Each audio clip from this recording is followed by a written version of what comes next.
Welcome back to the Global Business Report on Rise News. In Nigeria's House of Representatives, some members have called on President Buhari to take responsibility for security lapses across the country. During a debate at plenary, the lawmakers highlighted the recent attack on the Abuja-Kaduna rail by terrorists, also airports actually by terrorists. The Rise News reports.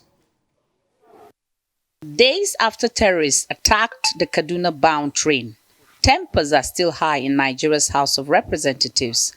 Federal lawmakers cannot hide their anger over the inability of the federal government to secure lives and properties across the country. Between 24 March 2022 to 28 March 2022, these armed bandits unleashed havoc communities where they invaded. Over 117 people have been killed, and some corpses are still yet to be recovered. More than 136 people were adopted. Nobody can simply explain this very clear case of what I would call, with due respect to them, clear ineptitude. Absolute ineptitude, Mr. Speaker. Mr. Speaker, the entire country is now being ravaged. I am not aware of anyone that is at peace now. The Green Chamber say the president should take responsibility for the mess and question the continued stay in office of the National Security Advisor. What is the job of the National Security Advisor? Do we have a National Security Advisor? All the agencies that have been mentioned, from the Army, Navy, Air Force, Police, DSS, all of these people, all these agencies are accountable to the National Security Advisor. Can't we, as a House, take more drastic action? If our resolution will not work, sir, is it not possible to close this chamber and join us and say we are not resuming here until the Commander-in-Chief perform his duty? I am not directly accusing him, but the buck stopped at the table of the Commander-in-Chief. If there is success, he will be the first to take the glory. Now there is complete failure, and the Commander-in-Chief must take responsibility. We are not safe. But the truth is that let us not lay it at the door or summarize it as being political. Because we know where we were before 2015. I'm not sure we're any better. It is not about the failure of any one individual. All of us have failed. And we must acknowledge that the failure is that of all of us. The lawmakers say drastic action may be required to ensure that security agencies and service chiefs comply with the House resolutions. Mr. Speaker, the truth of the matter is security in Nigeria has become a cash cow business. I am not willing to go without taking my own, and he is not willing to go without taking his own, and the other person is not willing to leave until when he got his own turn. It's just like a medical doctor putting professionalism on one hand aside. You presented a patient. As a patient relative, you said, okay, every month I will give you 100 million naira until when the patient recovers or otherwise. The doctor will make sure that particular patient did not die, and he will continue to maintain that he did not recover. I think Nigerians at this moment should be allowed to also take arms. Nigerians must be allowed to take arms in defense of their innocent souls, defend their hard-earned resources and property. Because it's like a monumental failure. If the agencies of security have failed, then Nigerians should not be failed. Nigerians should not be seen as a failure. Let Nigerians organize themselves in the name of civil defense. Civil defense. Let them organize and raise defense for their own souls, innocent souls. Because if the responsibility of the government and the security agencies cannot be carried out democratically, then let's go to jungle. Everyone has cause to defend himself. Nigerians should no longer be running away from attacks. Nigerians should no longer be running away from unnecessary banditry in the face of helpless and baseless situation when government and security agencies is like they are failing in their basic responsibility. The House of Representatives thereafter suspends legislative activities till April the 5th in honor of the victims of the terror attack. All right, joining us to discuss further, we have Ikemesit Effiong, who's the head of research at SBM Intelligence, also who is online. Confidence Macharry is the lead security analyst at SBM Intelligence. He joins me live here in the studio. Gentlemen, welcome, welcome, welcome. Thank you both for joining us. SBM Intelligence, of course, provides a lot of research analysis on the security situation and economic situation across Nigeria. Confidence, I guess we'll start with you. You had, and let's put this up on the screen, back in July of 2020. You all already started looking at this. You're like, I think the question was, what is going on in Kaduna, or something to that effect. Now, and we'll put up some stats as well, since that time until now, how much worse have things gotten? Yeah, I think things have basically gotten worse than we actually anticipated, because from I think June 2021 till now, 1,005 people have been kidnapped in the States. That's just a subset of the violence that goes on among the different kinds of violence, like subtle ethnic cleansing in the southern parts of the states, as well as banditry and other parts and other ones. So, within the context of government's efforts at stopping the violence, we could say not much has changed, because towards the end of last year, there was a military offensive in not only Kaduna but in Zamfara, in Sokoto and other parts of the state. For about a month or two, where telecommunications were shut down. And what we basically observed is that given the totality of the scale of the operations there, we noticed a little lull during the time the operations were in effect. But as soon as the operations ended and then the military declared victory and went back, the attacks surged. So it's certainly not much has changed, but you could say in a way that the situation has quite gotten worse since the last polling. Since that time. Yes. Thanks, Confidence. Ikemesit, I'll talk about security as far as the police are concerned. I think there were some numbers released on, I guess, the ratio of police to the population, right? Is that still a matter that needs to be addressed as far as the numbers for the police force? I think let's put it up. I think there's a number of, I think 80% of police are attached to VIPs. What are we doing on that front, on the security side of things? The data clearly shows, I think the ratio is what, one is to 60, one policeman to 60 odd Nigerians, so thereabouts, right? The data clearly shows that not only is Nigeria under-policed on a macro level, but a significant amount of the police resources that exist, right, disproportionately focus on providing personal security services to high net worth Nigerians, or Nigerians who really can afford it. I mean, there are many Nigerians in this country who, say for a special event, a wedding, a party, a burial, or some other important marquee life milestone, right? They can hire, who should in effect be public security officials, right, to provide security for them, right? In that instance, right, policing in Nigeria has become so warped in terms of how the financial incentives, right, have so skewed how we allocate these resources, right? Police officers are being historically and continue to remain underpaid in this country. And so if there's any added financial incentive, right, for policing resources to be diverted at a price, oftentimes to security priorities which do not serve the needs of the vast majority of Nigerians, then that's what happens. And that's been the story of Nigerian policing all this while. Now, how to tackle that? Obviously, you would need, a massive recruitment drive to actually get those numbers up. I think the International Policing Organization's prescription is for us to be at, more than half, what, Nigeria's current ratio is. But you'd also need to look at how we do policing, right, in this country, right? Policing is still centrally managed. Security priorities still largely emanate from Abuja. And in a country with, diverse security needs, every part of Nigeria isn't the same. Every part of Nigeria doesn't have the same insecurity profile. Every part of Nigeria don't have the same policing needs or policing requirements. You need a policing framework that accounts for the significant amount of diversity that we have in this country. And that conversation is really not happening yet, unfortunately.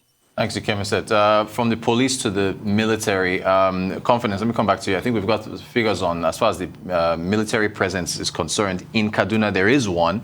And, well, it's almost the same question as far as the police are now the military. I'm going to get to defense spending in a second. But, okay, we should have that up in a second. But is that the same issue? Are they also overwhelmed as well? Because if there's a military presence in Kaduna, then you'd think that they'd be better off at repelling some of these attacks. So the thing many Nigerians don't understand is that having a large concentration of military presence does not necessarily stop terrorism, and especially if there's no political way to act. So the overwhelming presence of security officials or security installations or military installations in Kaduna has a lot to do with there's a historical antecedent to it. It is deeply rooted in colonialism. When Lugard conquered the north, his political headquarters was based in Kaduna. So that was where the Nigerian military was. The Nigerian military was created to protect colonial administrators, not necessarily Nigerians, because as at the time the Nigerian military, who was created from the Hausa Constabulary Force, was formed, the constituent units that made up Nigeria had their own local police forces. So what Lugard created was basically a military that was supposed to protect colonial administrators both within the north and the south. So after independence, the entirety of the Nigerian security architecture has not changed. So it has solely remained within the gambit of regime security as against national security. So you could have all the military installations in Kaduna all you want. You could have the Nigerian Staff Training College and so many other ones. I mean, just about a year or two ago, we had an attack on the Nigerian Military Training School in Kaduna where a couple of officers were abducted and about one or two they were killed. So even despite the fact that before that incident, there have been bandits that were approaching on some military installations within Kaduna, and we did not see that kind of a firepower that will be brought to bear on communities that are said to harbor anti-government terrorists and all of that. You could just see that there's no interest whatsoever in saying, okay, we're going to be protecting the country through the whole ambit of national security. It's mostly about who the guy in Aso Rock is. So if the president has not given a go because of the highly centralized nature of Nigeria's security, if the president does not say, if order does not come from above and say, okay, go after these guys, there's nobody that's going to go. But once the security services sense that a protest or an uprising is against the ruling government, and that's when they come out. And then it's swooping. Yeah. So until we have a whole paradigm shift in terms of attitude to security, I think having a large concentration of military forces in one place is never really going to change anything. Thanks, Confidence. Ikemesit, which I think we just had that chart up from SBM, defense spending from 2008 to 2020. It's been climbing. If you look at the latter half of the chart, from 2014 through to 2020, why aren't we feeling the impact, Ikemesit? Again, it's really about that misallocation of resources, right? If we actually put up the 2021 numbers and add the budgeted figures for 2022, that sharp spike, right, just becomes even sharper, right? I think the government is proposing that we spend 2.1 trillion naira, right, a full sixth of the national budget, right, for this year on security alone. But you find out that the vast majority of that spending goes to recurrent spending, right? Military capital expenditure, so spending on things like weapons acquisition, on technology, also on probably things like training and repairs and manufacturing and after sales services, right? That particular spending line item is actually flat. And when you're a country like Nigeria that is dealing with a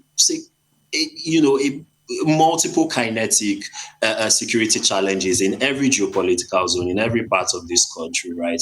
You really want that capital spending components, right, of defense spending to be a lot higher, right, than where it is. So in the government's budget, for example, for this year, we were thinking of spending, something like 120 billion naira, right, on capital defense spending out of 2.1 trillion naira, right, which is the entire cap, right, of defense spending. So that just gives you a picture and a sense, right, of how skewed and how worked, right, our defense spending priorities are. We, in effect, right, are allocating a lot of resources to just maintain the current architecture as it currently is. And there's almost nobody, Confidence and I included, right, that you talk to who would argue, right, that this current security architecture, this current security approach that we've adopted towards managing insecurity in this country is fit for purpose or should really be maintained, right, in its current shape or form.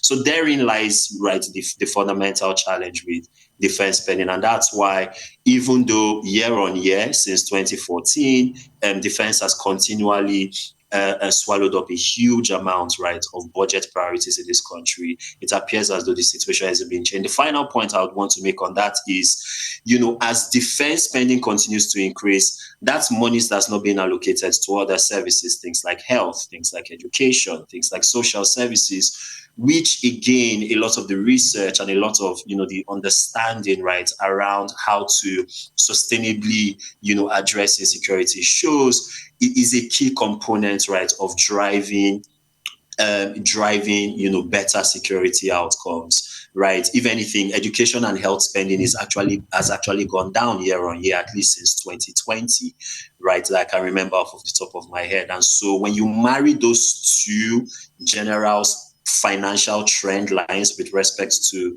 Nigeria's budgetary allocations, it does paint a very uncomfortable picture about how we're managing security and really, what our chances are for managing security going forward. All right, great stuff. We'll take a quick break on the Global Business Report. We'll continue the conversation looking at investment impact from terrorism. Do stay tuned.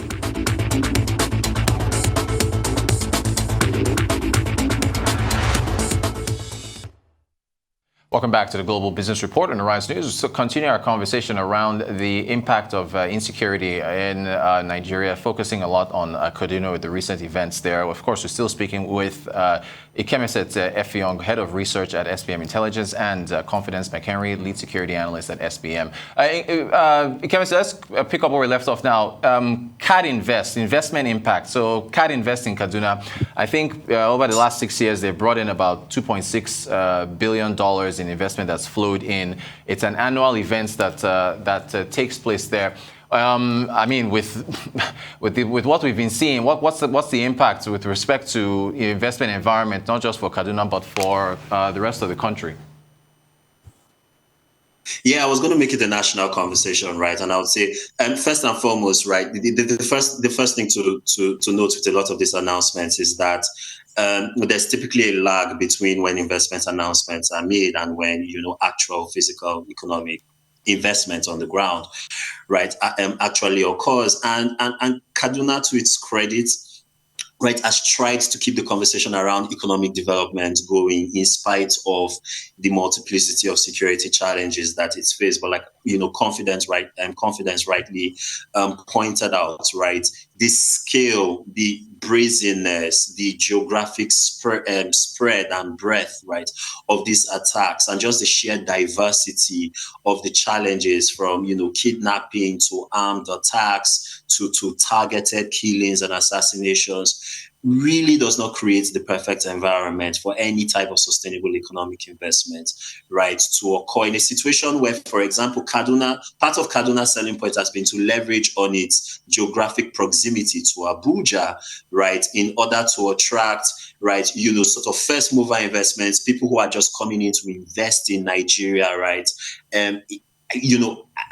as a first stop, right? So when you get into Nigeria newly, right, as a foreign investor, right, where are the first places that you put up roots? Kaduna had tried to position itself, right, as one of those premier destinations for that particular segment of foreign investment. But none of that, right, will, happen sustainably over the long term, right, if a lot of the headlines that continue to emanate out of that region, right? Of course, the last point I would make, right, on this particular question is that this is actually a national conversation. You saw an attempted attack on the Dangote refinery here in Lagos, right? Just this week, right? A couple of days after the president was within that same complex, right, to commission that particular facility. Part of the business case for citing the refinery in Lagos as against the Niger Delta was the security conversation, in that Lagos is a relatively safer environment, or has a relatively safer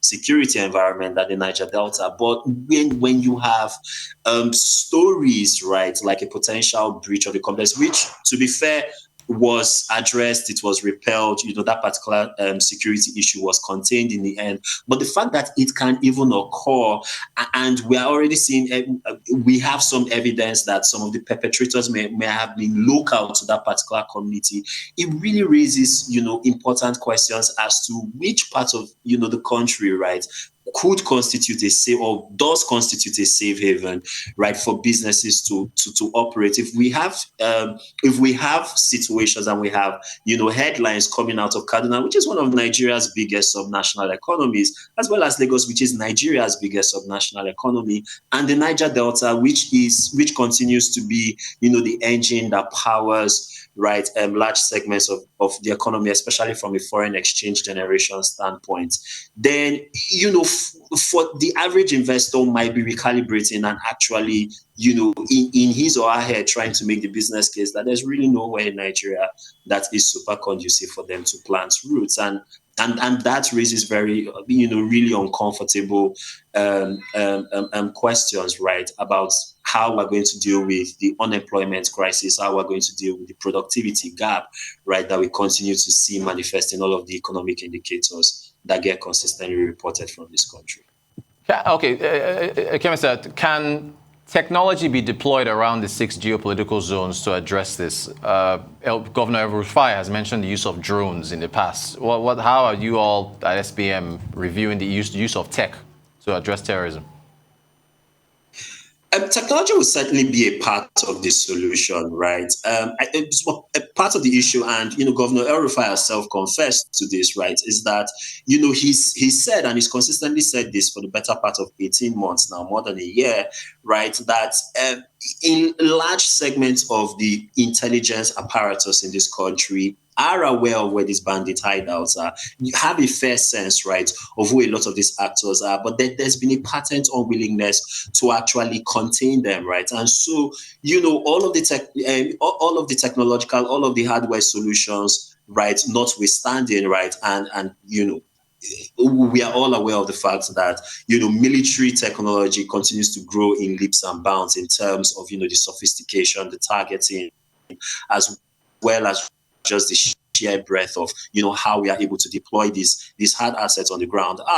If the political will does not exist to actually, counter and effectively address these elements, then, all of the toys and all of the tools in the world, right, will do very little in terms of, addressing that situation. We have seen in the Northeast where something close to or resembling, right, a groundswell of political will exists, right, to counter, the various Boko Haram factions, and especially Islamic State, West African's province, where that does exist. You have seen over the last 3 years a reduction in the amount of big profile targets, security incidents that have occurred in that region, right?